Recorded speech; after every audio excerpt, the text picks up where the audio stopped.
Rediscovering Love. The aroma of freshly brewed coffee lingered in the air as Sophie adjusted the bouquet of the wildflowers on the small cafe table. She had always loved this quaint corner of a city, a little slice of calm amidst the chaos. The brick walls were lined with bookshelves, and the hum of soft jazz blended with the gentle murmur of conversation. It was her refuge. Today, however, her heart felt heavier than usual. She glanced at the door, half hoping, half dreading the moment it would swing open. Ethan arrived a few minutes later, his tall frame slightly hunched as if bracing against an invisible wind. His dark hair was tousled, and the faint shadow of stubble on his jaw gave him a rugged, tired look. He spotted Sophie and offered her a weak smile. She waved him over, trying to muster warmth despite the knot in her chest. "Hey," Ethan said, his voice soft, almost hesitant. "Hey," Sophie replied, gesturing to the chair across from her. They'd been together for 8 years, college sweethearts who'd built a life together, but lately their relationship felt like a perfectly staged photo, beautiful on the surface but lacking depth. The spark that once ignited their passion had dimmed and replaced by the routine of shared bills, schedules, and muted conversations. Sophie had started reading Mating in Captivity by Esther Perel a few weeks ago, hoping to understand what had gone wrong. The book had opened her eyes to a truth she'd never considered. Desire thrives on mystery, not familiarity. And yet, how could you maintain mystery with someone who'd seen you at your best and worst? Someone who shared your toothbrush in an emergency and knew how you liked your coffee? "I've been thinking about us," Sophie began, her fingers tracing the rim of her coffee cup. Ethan nodded, his gaze steady but guarded. "Me too." They sat in silence for a moment, the noise of the cafe filling the void between them. Sophie watched as Ethan fiddled with the paper sleeve at his coffee cup, a habit she'd seen 1,000 times before.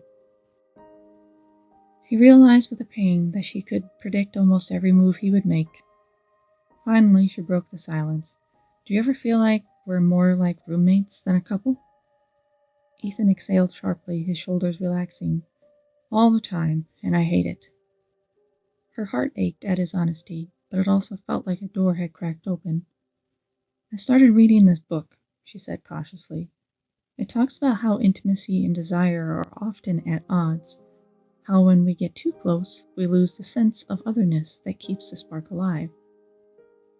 Ethan tilted his head, intrigued. "Go on." "It's like we've become so intertwined that there's no space for curiosity anymore. I know your routines, your thoughts, your habits, and you know mine. We've stopped surprising each other." Ethan frowned, then nodded.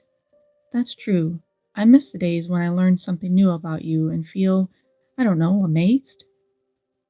Sophie smiled faintly. "Exactly. So what if we tried something different? What if we stopped taking each other for granted and started rediscovering each other instead?" Ethan leaned back in his chair, considering her words. "How do we do that?" Sophie reached into her bag and pulled out 2 envelopes. "I thought we could start with a game. Inside each envelope is a card with something about me, something I've never told you, or something I've been too scared to share. You do the same.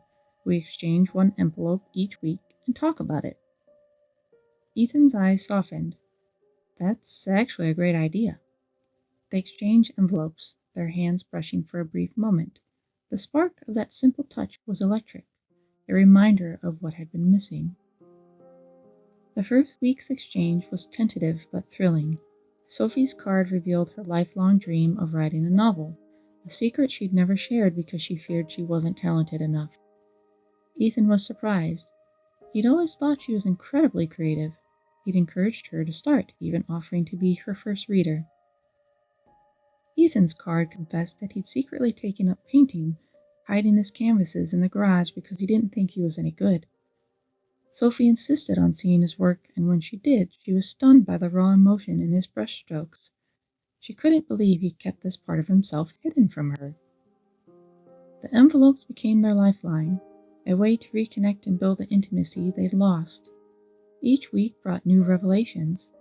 Sophie learned that Ethan had always wanted to take a road trip across the country, but had shelved the idea because he thought she wouldn't be interested.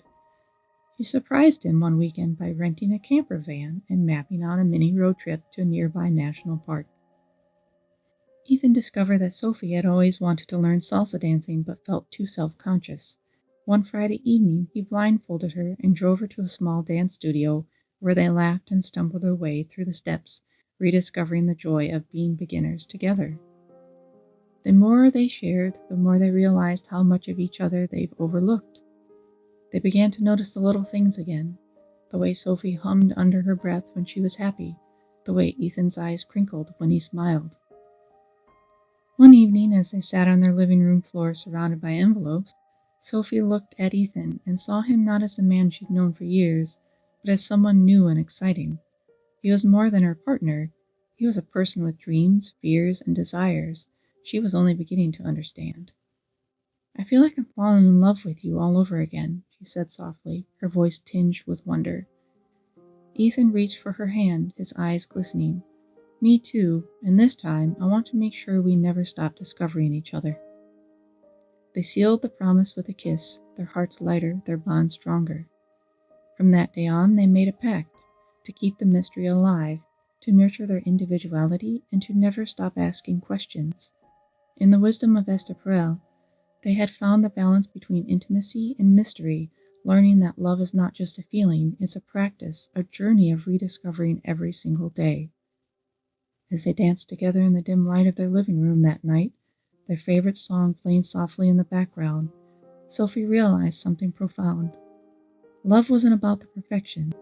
It was about choosing each other again and again, even as they changed and grew. And in that choice, they found their spark again.